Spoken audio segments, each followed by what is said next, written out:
Welcome to the Daily Update. We'll go over the action in the market for Thursday, November 16th, and then we'll see how things look for Friday, November 17th.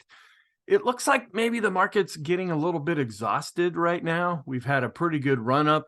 We haven't really given back any of the gains that have been seen. The broader market was a little bit more weak in Thursday's session.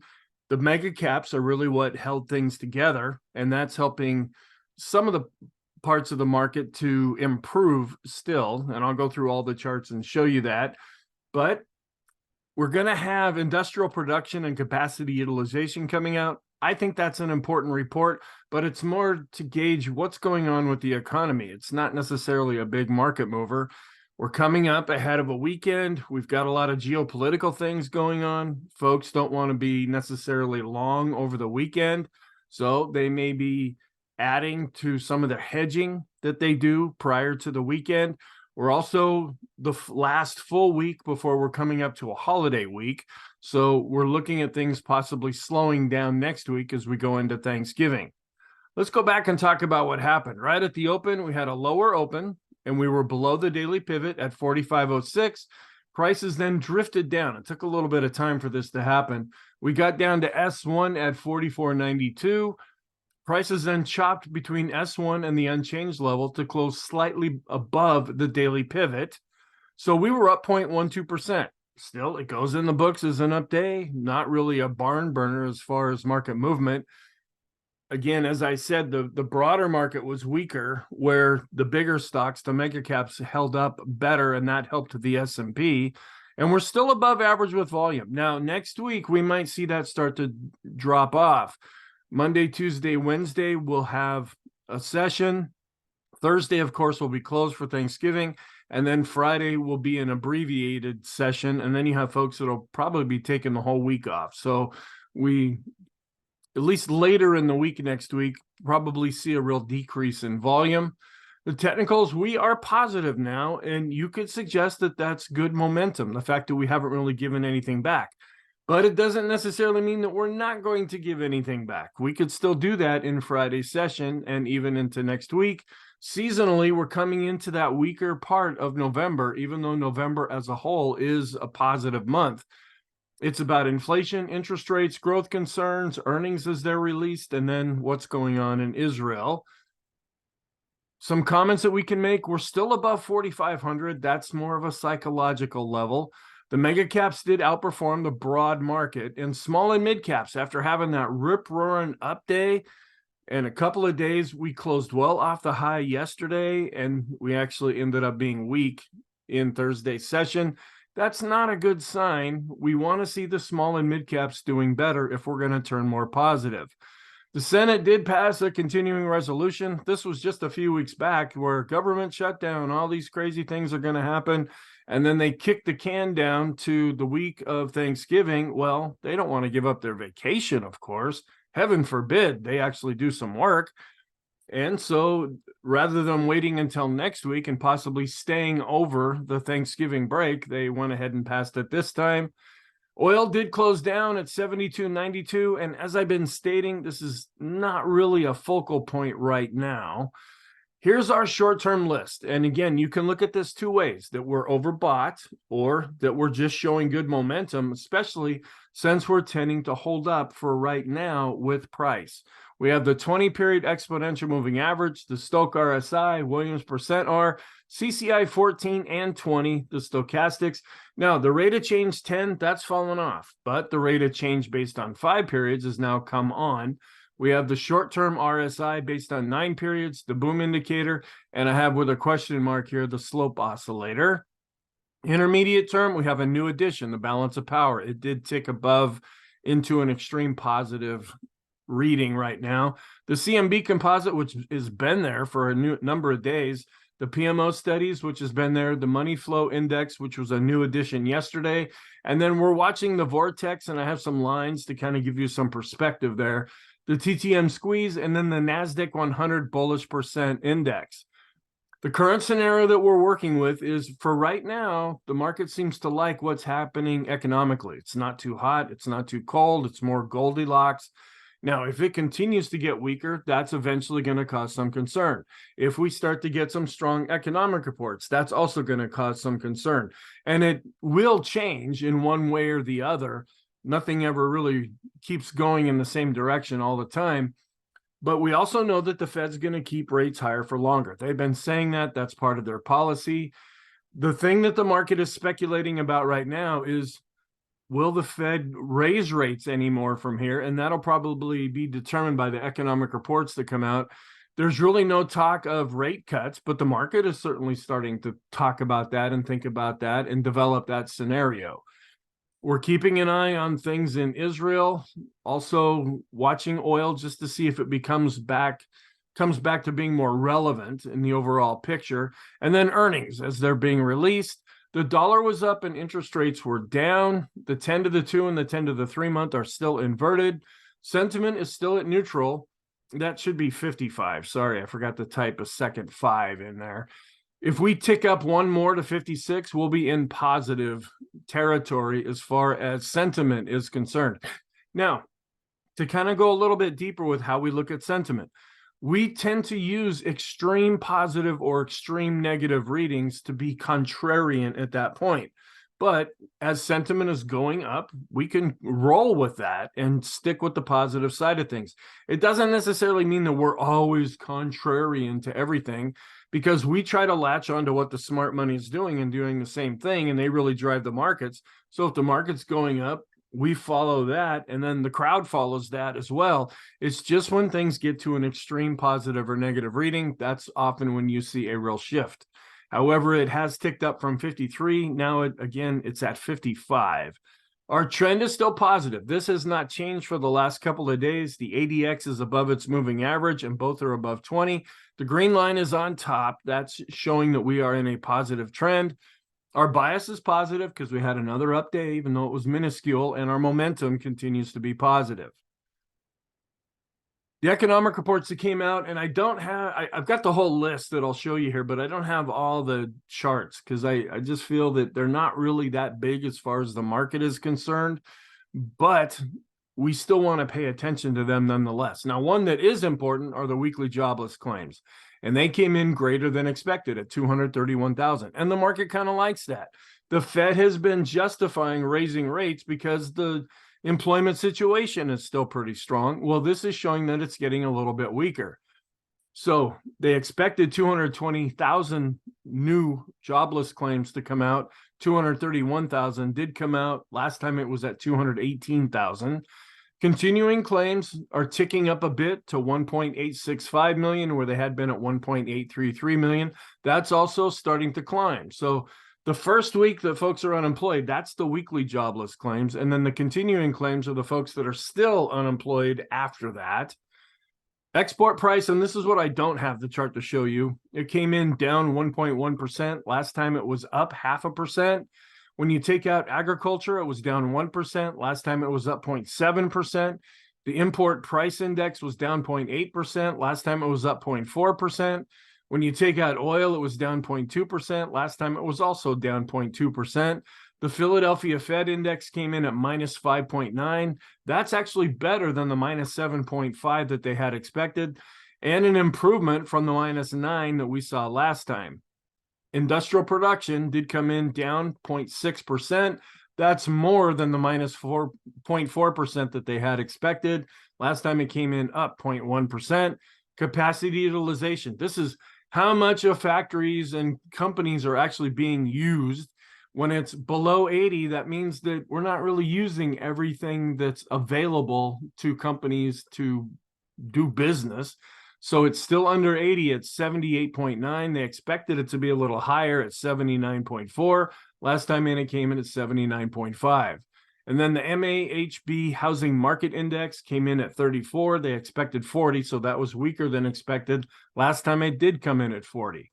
So here are a few charts. This is industrial production and capacity utilization. The blue line is production, and that's actually trailing off a little bit. Shows that the economy may be slowing down, and we're actually dropping a little bit below zero here. The gold line is capacity utilization. How much of what companies have is actually being used, and this is continuing to flatten out on a year-over-year basis.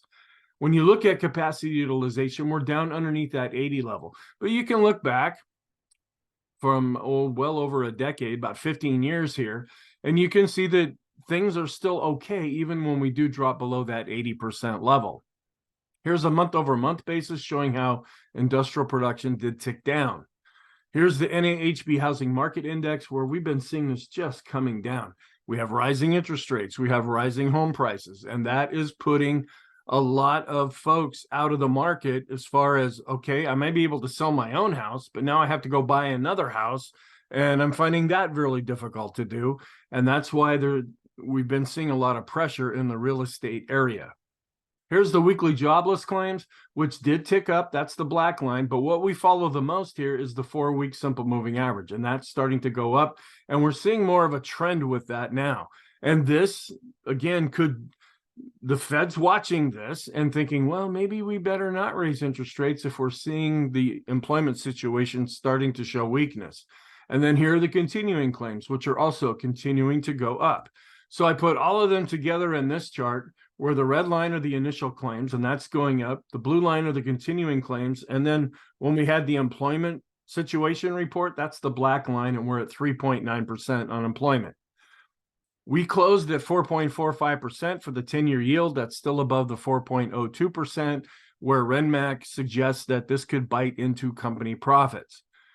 Our intraday analysis, we were pretty flat for the most part. We did have a lower open. We were able to get above the daily pivot and above the unchanged level, but then we drifted down here to S1 and really didn't see a lot of enthusiasm, at least on the sell side. So then we bounced back up to the unchanged level, where it acted as overhead resistance, and we hit that a couple of times. But then going into the close, we did see a little bit of a pickup here, and we closed just about at the daily pivot. Here's the intraday chart, which is kind of flat. We didn't really gyrate all that much in the pre-market session. We had been negative, but then the economic reports came out. We showed some improvement, but then we ended up seeing a lower open and then kind of a yawner of a session. We're actually a little bit more positive in the initial overnight session here. Looking at growth versus value, they were both just barely positive after spending most of the day underneath this unchanged line. And we're still seeing some more weakness here with the growth to value ratio for the S&P. We had been seeing some strength. Now that the market really kicked into gear, we're seeing this going down. That's not necessarily, that's not giving us a lot of confidence at this point. When we look at some end of day charts, growth did outperform value on the large caps, and it underperformed with the mid caps, and it actually outperformed with the small caps. But this whole area just got taken out and shot in Thursday's session. Here's the end of day chart showing the growth to value ratio for the S&P is continuing to decline. Again, not necessarily a surprise, but we want to see this going up if we're going to have more of a positive stance. This is actually where we're getting a little bit more of a positive look here. When we look at this growth to value ratio, where we continue to break out and we're actually holding up fairly well for the time being. When we look at small cap growth to value, it did tick up. Now, small caps really got hammered right here. You can see the chart, but growth ended up being down a little bit less than small cap value on an end of day basis. And the mid-cap growth to value ratio is also holding up, even though the mid-caps were down. Looking at our trend, this has not changed. The black line is the ADX. That's the main indicator that we look at. Then I plot a moving average on here to give us the overall direction. We're above the moving average, so that suggests a strengthening trend, and we're above the static number of 20, so we are also in a strengthening trend. The green line, even though it's coming down, is still on top, so we default to positive, because the red line is on bottom. And we're seeing kind of that same thing in the short term right now. So they are confirming each other in the short and intermediate term timeframes. Volume ticked back up just a little bit here, but we've been really dropping off over the last few sessions. Keeping an eye on sentiment. And again, we're looking for extreme readings here. We're trying to figure out where we're at in this whole average of the VIX going back to 1990 up to 2022. If we do see some declines from here, it might be this part of the average where we start to bump up. Looking at the Ulcer Index, it was pretty much flat. It's below its moving average and declining. This is a sentiment gauge. It could suggest that we're getting a little complacent here because we're getting a very low reading. Remember, most sentiment gauges that we look at are opposite of price charts. So if this is giving us a low reading, that means that stocks are going up. If this is giving us a high reading, that means stocks are going down. Then we look at the VIX, where it turned up just a little bit on the line chart as well as the bar chart, but we're still below the moving averages. And the VIX of the VIX has been pretty much chopping sideways. We saw volatility tick down just a little bit on a closing basis. So it's just showing the volatility is really getting a lot more complacent right now. Looking at the VIX to VVIX ratio, it ticked up just a little bit, but something that's longer term positive is we're starting to see the moving average here begin to roll over, and that is more positive. We're also declining with the VIX to the 3-month average of the VIX with the red line going down. That's longer term positive. The VIX to move ratio did tick up because we saw a little bit of a spike up with the volatility of stocks when compared to bonds. And here's the 1-day equity put call ratio. It did tick up. Folks may be beginning to hedge their positions.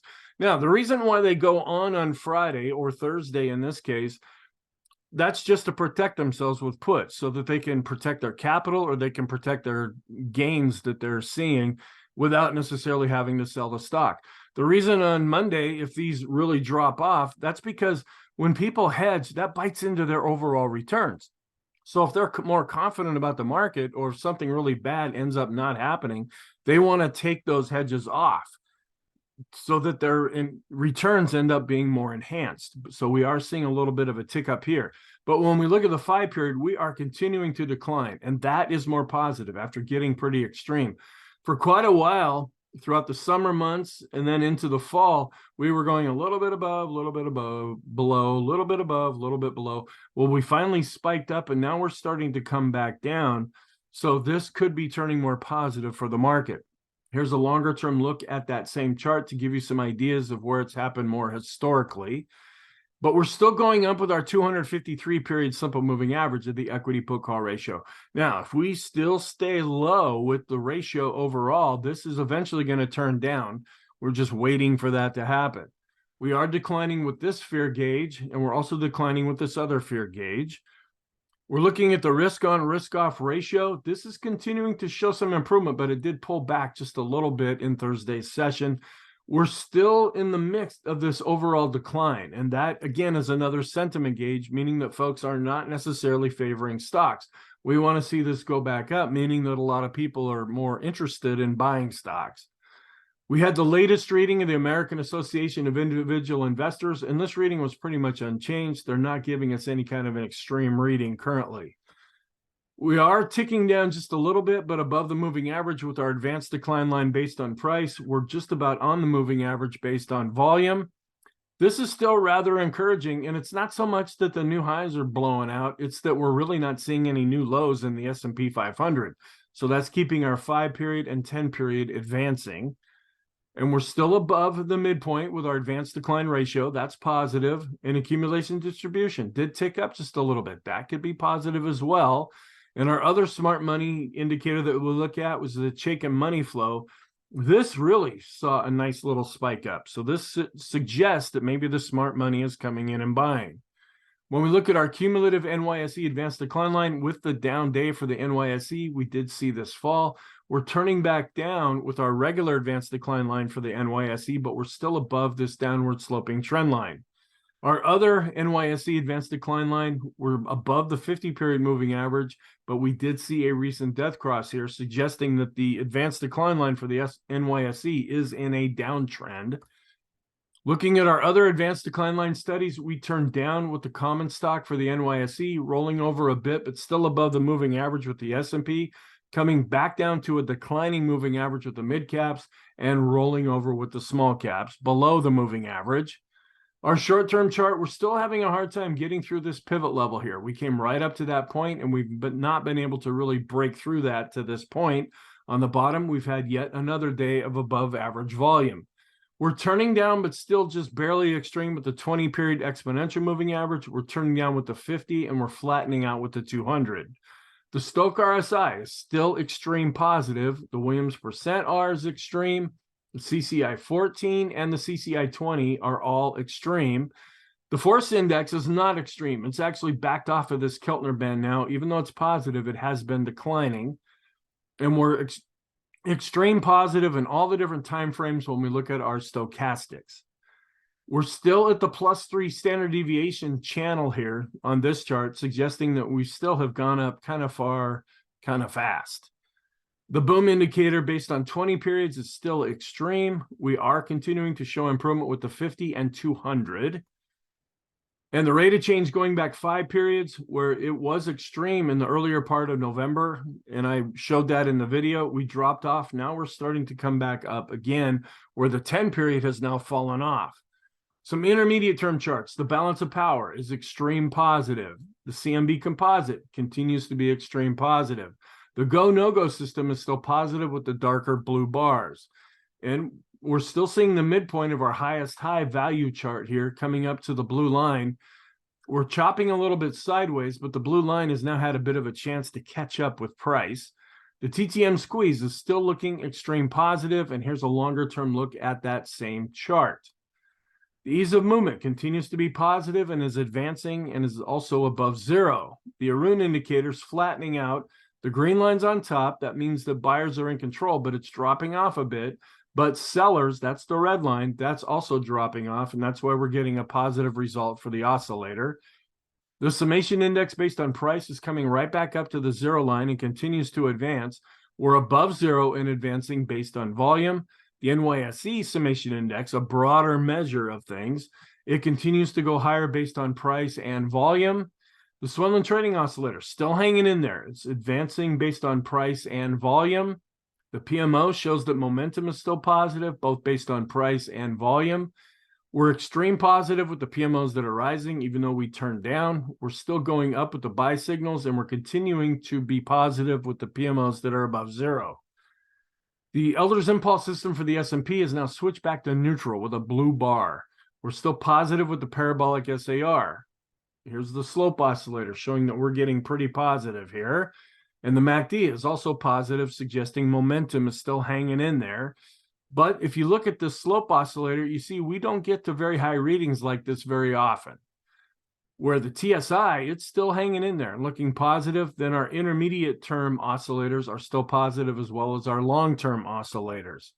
The Sean trend meter, after almost getting up to this red line, is still in this green area, which is more positive and not necessarily extreme. We're above all the plotted moving averages here, and that's more positive. The bullish percent index, this is another positive thing that just kind of keeps chugging along day after day. This measures the point and figure buy signals inside of the S&P 500, and this continues to advance. That's suggesting that there's internal strength inside the S&P. And the NYSE bullish percent index is advancing a bit here, but we're still below 50. It's not as strong as the S&P, where now the NASDAQ 100 bullish percent index is still giving us an extreme positive reading. The Chaikin oscillator is chopping around, but it's still above zero. That's positive. The money flow continues to be extreme positive. The ultimate oscillator is still positive and has not gone back to an extreme reading, at least yet. The vortex, this is the other area that I've been watching for. This red line, we're coming right up to this point now. We don't see signals like this very often. So this might be getting a little extreme positive. The RSI 14 is still looking positive and not extreme, where the RSI 9 is extreme positive. On balance volume continues to go up and is above an advancing moving average. We turned down just a little bit with our 200 period moving average study for the S&P and also the 50 period moving average study. The Coptic curve is also looking rather strong here. So what I did is I brought out a longer term version of this same chart. You can see other times when we got about to this level, sometimes that would mark an exhaustion point. Now we could go higher than this. There's nothing magical about where we're at. It's just in 2023, we would get to this level, and that's when things would really start to slow down. The Pring bottom fisher still is continuing to generate a buy signal. I don't have any Fibonacci charts because we're still in no man's land, except for some other ones that I'll show later. We're still above the Ichimoku cloud. If we do fall, will that provide support? And we're above all the trend lines here. If we really start to go down, is that going to provide support? Our different charts, we're still looking good with the Heiken Ashi. We're positive with the Kegi. We're positive with the Renko, as well as the 3-line break. Our longer term charts, where we're looking at the daily special K chart, we are continuing to cross above the red line. That's longer term positive. We're turning down a little bit with our 150 and 200 period moving average studies, but we're still above the 250 line, which to me is more the midpoint. And we're still looking okay here, favoring more of a soft landing when we take the S&P and compare it to the 3 to 7 year bond ETF. And that's kind of what the market's going with right now as far as its scenario, that we will have a soft landing, which means we're seeing economic slowdown without going into a recession. Longer term, we're still above this long-term trend line going back to 2009. And looking at some different indexes where we did turn down a little bit with the equal weight, we were pretty much flat to slightly higher with the S&P. But when the red line is underneath the bar chart here, that suggests that the broader market is underperforming. We also saw a decline in this overall ratio as well. Looking at discretionary equal weight, that did go down just a little bit. Staples were also down. We're chopping sideways when we do the ratio between the two. We want to see this gain some more strength, even though it's in a longer term uptrend. With the Dow, we were down slightly. Transports were down a little bit. Utilities were up slightly. But the transports continue to underperform the Dow. And we're also starting to go back up a little bit here with the Dow outperforming the transports. But when we look at this chart, we're going down. That means the transports are underperforming the S&P. We want to see this continue to go up if we're going to turn more positive. The Dow is still above its 50 and 200 period moving averages. It looks like we could be avoiding this death cross, but we're running into this overhead resistance at this R2 level and cannot seem to close above that. The diamonds have switched back over to neutral after being positive. We're also running into overhead resistance with the NASDAQ at this R2 level. And we're above the 61.8% retracement level. So far, this has been holding up. If we fall, we'll be watching this at about 13,874 as possible support. The NASDAQ 100 also having a hard time breaking above this R2 level. And the Qs have now switched back over to neutral after being positive. But on a momentum basis, the PPO continues to be positive. And when we compare the QQQs to the 3 to 7 year bond ETF, the Qs are really continuing to outperform after showing some weakness through the summer months. The small caps, after having this really nice upward move, has been starting to give some of that back. They're below their 50 period moving average, but still, actually it's the 200-day moving average, and they're still above their 50 period moving average currently. And with the Russell 2000 small caps, we're turning down after getting barely extreme positive with the RSI. We're showing some kind of negative looking price action here. We're working off of a recent death cross. However, the momentum still continues to be positive. And the small caps have switched over to neutral after having been positive. And the small cap to S&P 500 ratio is now back to declining. That's not necessarily healthy for the market. The mid caps have now fallen back below their 200 period moving average. And the mid caps have also switched back over to neutral where they had been positive. The financial sector showing a little bit of strength here. It's still above the 50 and 200-day moving average. We might be able to avoid this recent death cross that was generated about 2 weeks ago now. If we can stay above this, we might generate a golden cross. And the microcaps had some weakness. They've now dropped back below 100, but they've not set a new 52-week low. The FANG index was up just barely and is starting to chop sideways above its 50-period moving average and still in a longer-term uptrend. And we're not really going back yet and testing this previous all-time high for the FANG index. And when we look at the tech sector and compare it with 3 to 7 year bonds, the tech sector continues to outperform. And the broad market, even though it ticked down a little bit, is showing a lot of improvement when you compare it to the 3 to 7 year bond ETF. The broad market based on the S&P 1500 is continuing to show some improvement when you compare it to shorter term bonds. And we're looking at home construction, which ticked down just a little bit, but has really been showing some improvement when you compare it to 3 to 7 year bonds. this is a highly interest rate sensitive environment. So the fact that this is going back up is more positive, and there's more confidence that interest rates aren't going to keep going up. The Eurozone, just to keep an eye on what's going on in Europe, it ticked down just a little bit, but has been showing some improvement with the 3 to 7 year bond ratio. The dollar was back up in Thursday's session, is still in a longer term uptrend. Keeping an eye on bonds, we were down with interest rates here with the 10-year, and we were up slightly based on price. We're still in a longer term downtrend with the death cross. We're above 50 with the RSI, and the momentum continues to be positive. And then updating our possible positive scenarios, the Qs to S&P are kind of hanging in there right now. They're still above the moving average. We did see some weakness when we look at discretionary versus the S&P. It's coming down to its moving average. We saw a bit of a tick up with large cap growth when compared to large cap value. So the large caps are hanging in there, seeing some weakness in the mid caps and in the small caps. The S&P to utilities ratios ticking back up slightly. This could give good support to the S&P. The 10-day average of the S&P 500 highs minus the lows, we're getting up to an extreme reading. Now, you can take this two ways, that if we do get up into this area, oh no, we're overbought and we're due for a reversal. Or, wow, look at that cool momentum. This just shows that there's a lot of strength in the S&P. We kind of have to take both sides of that at the same time.